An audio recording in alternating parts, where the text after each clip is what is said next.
The process of collecting, organizing, and analyzing variables in a dataset is called statistics.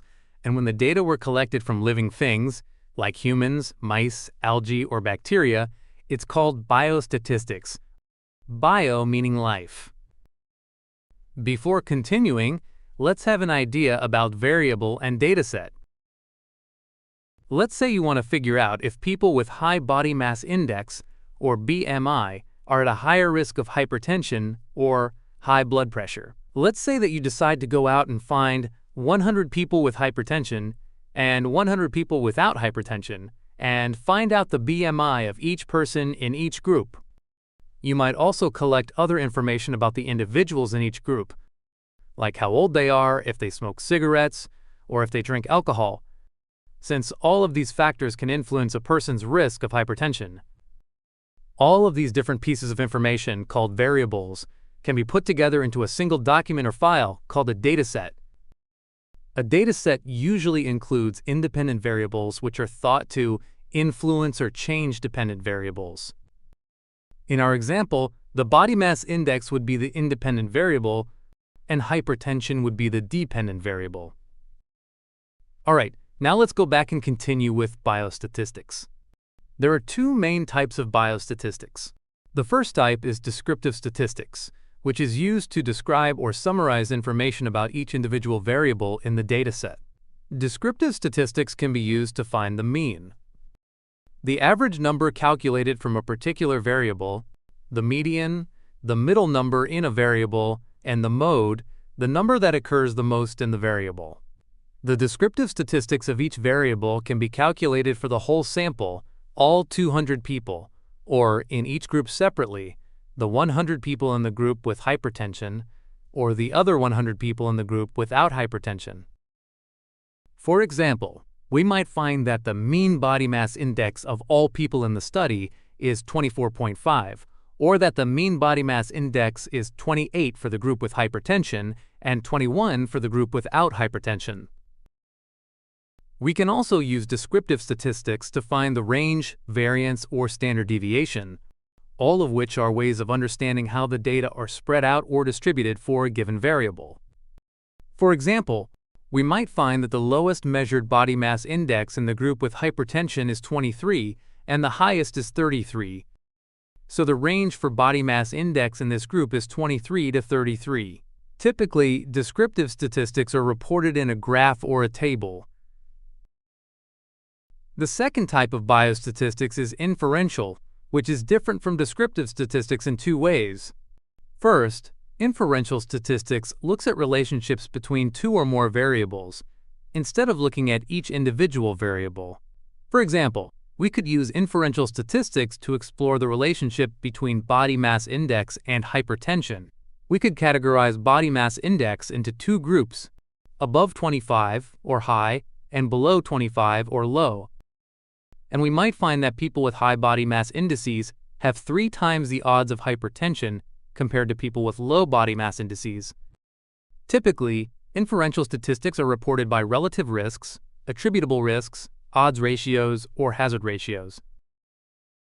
The goal of descriptive statistics is to describe how similar or different the study groups in a particular sample population are to one another. For example, let's say we use descriptive statistics to find that 72% of people in the group with hypertension are male, but only 16% of people in the group without hypertension are male. This is an important finding because men tend to have slightly lower body mass indices than women. As a result, having more men in the group with hypertension means that the average body mass index in that group will be lower. Ultimately, if the descriptive statistics find that the study groups are not very similar, we say that the study has low internal validity, and that the results found by inferential statistics may be the result of differences in the two study groups.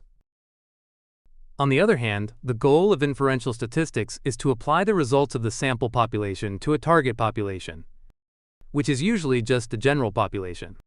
So, inferential statistics is concerned about whether or not the two study groups are similar, as well as whether or not the sample population represents the target population. Ideally, a study should be done on a sample population of individuals that is similar to that target population in every meaningful way. For example, if your target population is people from Lagos, Nigeria, then ideally your sample population would include people of ages, races, and socioeconomic statuses that reflect the characteristics of people in Lagos. One tool to make sure the sample population represents the target population is called randomization, meaning that individuals get selected to enter the study through a process of chance. Let's say you have a list of everyone in Lagos who has hypertension and a list of everyone in Lagos who doesn't have hypertension, and you close your eyes and choose 100 names from each list to include in the study. That's randomization. Using randomization, there's a pretty high chance that the sample population and that target population will be similar, and we would say that study has high external validity. In studies with high external validity, any results from inferential statistics that are made about the sample population can also be applied to the target population. If we find that the odds of hypertension are higher for people with high body mass indices in the sample of 100 people from Lagos, we can conclude that the odds of hypertension are most likely higher for everyone a high body mass index in Lagos. Typically, inferential statistics start with two hypotheses. The first hypothesis is called the null hypothesis, and it basically says there's no difference between two variables. For example, our null hypothesis would state that there's no difference in the odds of hypertension for people with high body mass indices compared to people with low body mass indices, or simply that there's no relationship between hypertension and body mass index. On the other hand, the alternate hypothesis would state that there is a difference in the odds of hypertension for people with high body mass indices compared to people with low body mass indices, or simply there is a relationship between hypertension and body mass index. To test these hypotheses, we generally use a linear or logistic regression model to see if there's a significant difference between the two groups. In common terms, significant often means important or interesting, but in statistics it means that the relationship between two variables is caused by something other than random chance. And it's normally defined by a p-value of less than 0.05 or 5%. For example, let's say that we use logistic regression to see if there's a difference in the odds of hypertension for people with high or low body mass indices, and we get an odds ratio of 3 and a p-value of 0.02. This means that if the null hypothesis is true, then the probability of getting an odds ratio of 3 or higher than 3 simply by chance is about 2%. In other words, there's a very small probability, below 5%, that we would have gotten an odds ratio of 3 if the null hypothesis is true.